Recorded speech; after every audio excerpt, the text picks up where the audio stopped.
Hi అండి, ఈరోజు వీడియోలో హ్యాండ్కి ఇలా మనకు సారీలో బ్లౌజ్ అయితే వస్తుంది కదా. ఇలా సన్నగా అయితే హ్యాండ్కి అయితే సరిపోకుండా వస్తుంది. మనకి డైలీ వేర్ సారీస్కి ఇలా అయితే హ్యాండ్కి సరిపోదు కదా. ఇప్పుడు దీనికి హ్యాండ్ మనం ఎలా కట్ చేసుకోవాలి, క్లాత్ ఎలా జాయింటింగ్ చేసుకోవాలో అతుకులనే చూపిస్తాను.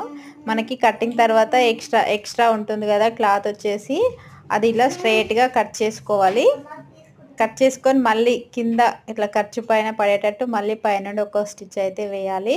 ఈ విధంగా 2 సైడ్స్ కూడా ఈ విధంగానే మిగిలిన క్లాత్తో ఇలాగ మనం హ్యాండ్కి అతుకు అనేది వేయాలి. ఇలా చూడండి. ఈ విధంగా వీడియో నచ్చితే లైక్ చేయండి. ఇలా స్ట్రైట్గా తీసుకొని హ్యాండ్కి సరిపోయేటంత ఇలా స్ట్రైట్గా మళ్ళీ రివర్స్లో మళ్ళీ లైనింగ్ కింద ఖర్చు పైన ఇలా ఒక స్టిచ్ అయితే వేయాలి. Thank you for watching. Video నచ్చితే లైక్ చేయండి.